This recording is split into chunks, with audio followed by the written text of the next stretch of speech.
স্বামী স্ত্রী একে অন্যকে সুন্দরভাবে কথা বলতে হবে, সম্মান দিয়ে কথা বলতে হবে। কোরআনে বলেছেন ওয়াশিরুহুন্না বিল মারুফ, তোমরা তোমাদের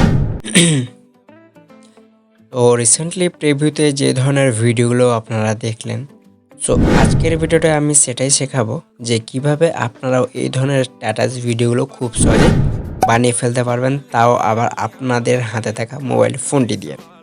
তো এই ধরনের স্ট্যাটাস ভিডিওগুলো ক্রিয়েট করার জন্য আপনাদেরকে কি করতে হবে, আপনাদের ফোনে থাকা লাইট মোশন অ্যাপটা ওপেন করতে হবে। আর যাদের কাছে লাইট মোশন অ্যাপটা নেই, আমাকে কমেন্ট করবেন বা আমাকে ডিএম করবেন টেলিগ্রাম কিংবা ফেসবুকে, আমি আপনাদেরকে লাইট মোশন প্রোটা দিয়ে দেব। লাইট মোশন ওপেন করলে কিছু এরকম ইন্টারফেস আপনারা কিন্তু ফেস করতে পারবেন বা দেখতে পারবেন। আপনাদেরকে কি করতে হবে, প্লাস আইকনে ক্লিক করতে হবে। ক্লিক করার পর এখানে অনেকগুলো রেশো আপনাদেরকে প্রোভাইড বা আপনাদেরকে দেখিয়ে দেবে। তো আপনারা কোন রেশোতে আজকের এই ভিডিওটা বানাতে চান সেই রেশোটা সিলেক্ট করবেন। তো আজকের ভিডিওটা আমি বানাবো 4:3 রেশোতে, যেটা অলমোস্ট সিলেক্ট করাই রয়েছে। দেন রেজুলেশন সিলেক্ট করবেন 1080, frame rate 60 fps, background black. Then create প্রজেক্টে ক্লিক করে দেখতে পাচ্ছেন আপনাদের যে রেশোটা আপনারা সিলেক্ট করবেন সেই রেশোটা অলমোস্ট এখানে কিন্তু চলে এসেছে।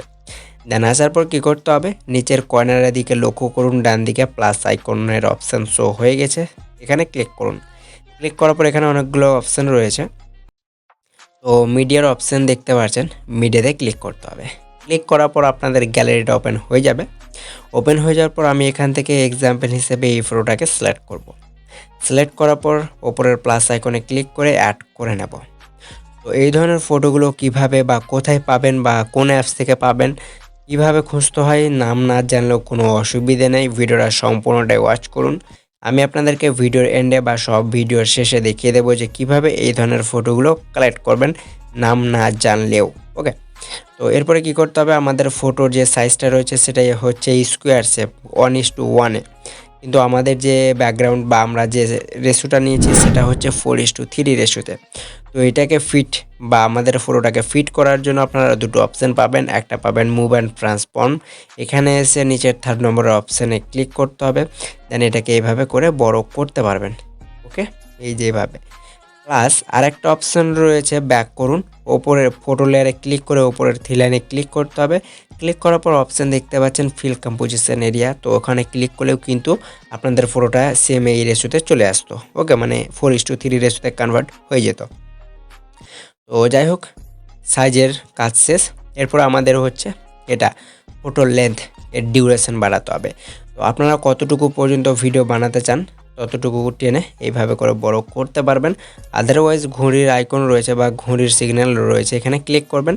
ক্লিক করার পরে এটাকে যত মাইনাস করবেন আপনাদের লেন্থ তত বেড়ে যাবে। তো দেখতে পাচ্ছেন যত বড় করবেন বেড়ে যাবে। তো আমি মূলত 5 মিলি সেকেন্ডের এই ভিডিওটা ক্রিয়েট করে দেখাবো আপনাদেরকে। তো দেখতে পাচ্ছেন সাইজের কাজ শেষ। এরপর আমরা চলে আসছি এইচডিআরে। এইচডিআর করার জন্য আপনারা কি করবেন, আমি আপনাদেরকে কিছু এইচডিআর সিসি প্রোভাইড করিয়ে দেবো। প্লাস কিভাবে নিজে থেকে ক্রিয়েট করবেন সেটা দেখেন। প্লাস আইকনে ক্লিক করতে হবে, চলে আসতে হবে শেপ অপশানে। আমি এই শেপটা সিলেক্ট করছি। দেন এটাকে বড় করব। কালার অপশানে গিয়ে গ্রিন কালার সিলেক্ট করে ব্যাক অপশানে ক্লিক করব। ক্লিক করার পর ব্লেন্ডিং অ্যান্ড অপাসিটিতে এসে এখানে অপশান পাবেন ডিফারেন্সের। তো ডিফারেন্সে ক্লিক করতে হবে। দেন এখানে অপশান পেয়ে যাবেন সাবস্ট্রাকের। তো সাবস্ট্রাকে ক্লিক করে ব্যাক অপশানে ক্লিক করবেন। ব্যাক অপশানে ক্লিক করার পর এফেক্টের অপশান রয়েছে, কর্নারের দিকে লক্ষ্য করুন, ডান দিকে এফেক্টে ক্লিক করবেন। ক্লিক করার পর অ্যাড এফেক্টের অপশান চলে এসেছে। তো সরাসরিভাবে এখানে একবার ট্যাপ করতে হবে। দেন সব নিচে দেখুন অপশান রয়েছে আদারের। আদারে ক্লিক করে 3 নম্বরের এফেক্টটা অ্যাপ্লাই করবেন, যার নাম হচ্ছে কপি ব্যাকগ্রাউন্ড। এখানে ক্লিক করে স্ট্যান্ডার্ড সেটিংসটাই ক্লিক করবেন। ক্লিক করার পর এফেক্ট অলমোস্ট অ্যাড হয়ে যাবে। তারপর এই যে এখানে ক্লিক করে ব্যাক করবেন। ব্যাক করার পর আবারও অ্যাড এফেক্টে ক্লিক করতে হবে, চলে আসতে হবে ব্লারে। তো ব্লার অপশানে ক্লিক করবেন। ক্লিক করার পর 3rd নম্বরের সেই এফেক্টটা অ্যাপ্লাই করতে হবে, যার নাম হচ্ছে গেজেন ব্লার। আমরা এটা সিলেক্ট করে স্ট্যান্ডার্ড সেটিংসটাই ক্লিক করে নেব। ক্লিক করলে আপনারা কিছু কালার বুঝতে পারবেন যে আপনাদের মানে ফটোতে অ্যাড হয়ে গেছে। তো যাই হোক, সেটা আমরা অ্যাডজাস্ট করব কিছুক্ষণ পরে। তো আবার অ্যাড এফেক্টে ক্লিক করে চলে আসবো কালার অ্যান্ড লাইট অপশানটিতে। দেন এখান থেকে 5 নম্বরের এফেক্টটা, যার নাম হচ্ছে এক্সপোজার গামা, এটা সিলেক্ট করে এর স্ট্যান্ডার্ড সেটিংসটাই ক্লিক করে নেব। ক্লিক করার পর চলুন এবার এটাকে অ্যাডজাস্ট করব। অ্যাডজাস্ট করার জন্য ফার্স্ট অফ অল মানে সেকেন্ড নম্বরের এফেক্টটা ওপেন করব, গাজন ব্লার, এটাকে কিছুটা বাড়িয়ে দেব, ব্যাক অপশানে ক্লিক করব, এরপরে এক্সপোজার গামাটা ওপেন করব, দেন এক্সপোজারটা মাইনাস করে নেব কিছুটা, লাইক এতটুকু। ওকে, এরপরে ব্যাক করব। ব্যাক করার পর যে শেপটাতে আমরা এফেক্টগুলো অ্যাড করলাম সেটাকে ভিডিও এন্ড করে নেব। তো সবশেষে এসে যে অপশানে ক্লিক করব, মানে ক্লিক করে রাখবেন সেই লেয়ারটাতে, তাহলেই হবে। তারপরে আবারও প্লাস আইকনে ক্লিক করে একটা শেপ নিব, এই শেপটাকে বড় করব, কালার অপশানে গিয়ে হোয়াইট কালার সিলেক্ট করে ব্যাক করব, ব্লেন্ডিং অ্যান্ড অপাসিটিতে ক্লিক করে কন্ট্রাস্ট দেন ওভারলে। দেখতে পারবেন আপনাদের ফটোটা কিন্তু হাইলাইট বা কিছুটা এইচডিআর হয়ে গেছে। না হলে সিসি ইউজ করবেন, অসুবিধা নেই, সিসিগুলো প্রোভাইড করিয়ে দেবো ভিডিও ডেসক্রিপশন বক্সে। দেন এই শেপটাকেও বড় করে নেব, দেখতে পাচ্ছেন এইচডিআর হয়ে গেছে। তো এতটুকু হয়ে যাওয়ার পর এবার আপনাদের কাজ কি হবে, এফেক্ট ইউজ করা ফটোতে। তো ফটোতে এফেক্ট ইউজ করার জন্য সরাসরিভাবে ফটো অপশানে ক্লিক করে এফেক্ট অ্যাড এফেক্টের অপশানে ক্লিক করতে হবে। ক্লিক করার পর আপনাদেরকে ওপরের সার্চ বার অপশান শো হয়ে গিয়েছে আই থিঙ্ক, তো সেই সার্চ বারে যাবেন, সার্চ বারে গিয়ে সার্চ করবেন WAV ওয়েভ। তো ওয়েভ ওয়ার্ডটা সিলেক্ট করবেন, সিলেক্ট করার পর স্ট্যান্ডার্ড সেটিংসটাই ক্লিক করবেন। ওকে, তো ক্লিক করার পর এবার আপনাদেরকে কী করতে হবে, ওকে, তো যাই হোক, ওয়েভ ওয়ার্ডটা ওপেন করার পর ফটোর প্রথমে একটা প্লাস বসিয়ে নেবেন, এই যে প্লাস, দেন সবশেষে চলে যাবেন ফটোর আর একটা প্লাস বসিয়ে নেবেন। প্লাস বসানোর পর ফেজ এটাকে কিছুটা বাড়িয়ে দেবেন, লাইক 0.79 কিংবা 8। দেন এরপর অ্যাঙ্গেলে আসবেন, অ্যাঙ্গেলে আসার পর এটাকে করতে হবে আপনাদেরকে -100 করে রাখছি আমরা কিছুক্ষণ, এটাকে তারপরে আমরা অ্যাডজাস্ট করব। তো এখন 100 করে নিচ্ছি, স্পেসিং এসে এটাকে 0 করে নেব। 0 করার পর একবার দেখবেন যে ফটোটা কোন সাইডে মুভ করছে। তো আপনারা যে সাইডে মুভ করাতে চান তো অ্যাঙ্গেলে এসে সেই অ্যাঙ্গেলটা সিলেক্ট করবেন। ওকে, তো দেখতে পাচ্ছেন আমি এই দিক থেকে এই ফটোটাকে মুভ করাবো, কিংবা অন্য দিক থেকেও মুভ করাতে পারবেন। এই যে, তো পারফেক্ট রয়েছে, তো আপনারা করে নেবেন -75.0%, মানে 75.0%। ওকে, তো দেখতে পাচ্ছেন হয়ে গিয়েছে। হয়ে যাওয়ার পর এবার ব্যাক অপশানে ক্লিক করবেন, ক্লিক করার পর দেখবেন যে আপনাদের ফটোটা সেই এফেক্ট অলমোস্ট অ্যাড হয়ে গেছে। তো ফটোর অ্যানিমেশন মানে এই যে সাইডে আপ ডাউনটা যদি কম বলে মনে হয়ে থাকে, তো ওয়েভটা ওপেন করে ফেজ দেখতে পাচ্ছেন এটাকে কিছুটা বাড়িয়ে নেবেন, তাহলে তাড়াতাড়ি হবে। এই যে দেখুন, যত এখানে কি ফ্রেম না, শেষে এসে এটাকে বাড়িয়ে দেবেন, তাহলে এটা আরও তাড়াতাড়ি মুভ করবে। ওকে, এটা আপনাদের ওপর ডিপেন্ড করবে কতটা রাখতে চান। তো আমি এতটুকুই রাখছি। এরপরে ব্যাক অপশানে ক্লিক করব, তারপরে অ্যাড এফেক্টে আসবো, ওপরের সার্চ বারে গিয়ে সার্চ করব FRAC ফ্র্যাক্টাল পর্ব, এটা সিলেক্ট করে রিস্ট্যান্ডার্ড সেটিংসটাই ক্লিক করব। ক্লিক করার পর এফেক্টটা ওপেন করব, চলে আসবো ডিটেলসে আসার পর ফটোর প্রথমে একটা প্লাস বসিয়ে নেব, তারপরে শেষে চলে যাব। শেষে গিয়ে এটাকে ডিটেলসটাকে কিছুটা বাড়িয়ে দেবো, তাহলে দ্বিতীয় কি ফ্রেম অটোমেটিক অ্যাড হয়ে যাবে।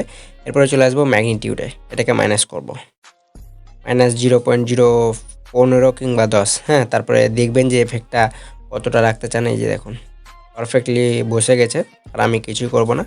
সো এতটুকু হয়ে যাওয়ার পর ব্যাক করব। ব্যাক করার পর আপনারা যদি দেখেন আপনাদের ফটোটা আপনাদের ফ্রেম থেকে বেরিয়ে যাচ্ছে, এই দেখুন কালোটা মানে কালো বর্ডারটা শো হয়ে যাচ্ছে। এটাকে ঠিক করার জন্য মুভ অ্যান্ড ট্রান্সফর্মে এসে এর সাইজটা আর একটু বাড়িয়ে নিন, তাহলেই কাজ হয়ে যাবে। ওকে, পারফেক্ট, আর দেখা যাচ্ছে না। ওকে, এতটুকু হয়ে যাওয়ার পর ব্যাক করবেন।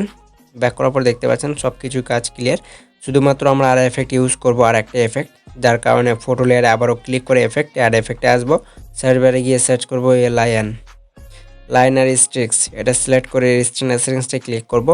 ক্লিক করার পর লাইনার স্ট্রিক্সটা ওপেন করব। ওপেন করার পর স্ট্রেঞ্জ যেটা দেখতে পাচ্ছেন ফটোর প্রথমে একটা প্লাস বসিয়ে নেবেন, আর এই স্ট্রেঞ্জটাকে করতে হবে 0.02 কিংবা 3।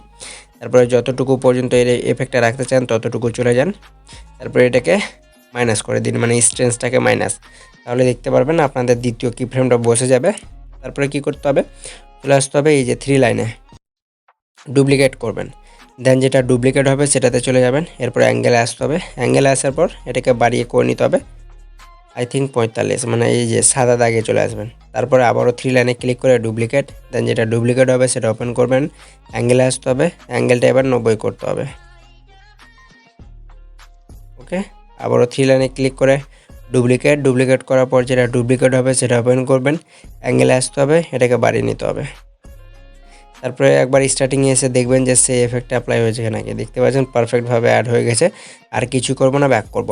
ব্যাক করার পর এবার আপনারা হয়তো প্রথমে দেখেইছেন যে এখানে একটা মানে লিরিক্স আসছিল, তো লিরিক্স নিয়ে হয়তো আমি অনেকগুলো ভিডিও দিয়ে দিয়েছি, ব্ল্যাক স্ক্রিন লিরিক্স কীভাবে মেক করতে হয়। সো সেগুলো যদি মানে যারা দেখেননি অবশ্যই ভিডিওগুলো দেখে নেবেন, তারপরে সেই লিরিক্সটা ডাউনলোড করে এখানে সিম্পলিভাবে অ্যাড করে নেবেন। অ্যাড করার পর সে মানে এই ভিডিওটাতে প্রিভিউ ভিডিওটাতে একটা ব্লিঙ্ক এফেক্ট ওয়ার্ক করছিল, যেটা আপনারা ক্যাপকাট থেকেও অ্যাড করতে পারবেন। এটাও মানে দেখতে ভালো লাগছে। এইভাবে করে আপনারা কিন্তু এই ধরনের ভিডিওগুলো বানিয়ে নিতে পারবেন।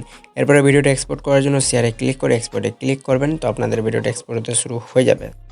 সো আশা করবো গাইস আজকের ভিডিওটা ছিল এই পর্যন্তই। সো ভিডিওটা দেখে যদি একটুকু উপকার বলে মনে হয়ে থাকে তো অবশ্যই ভিডিওটায় লাইক দিয়ে চ্যানেলটিকে সাবস্ক্রাইব করে নেবেন।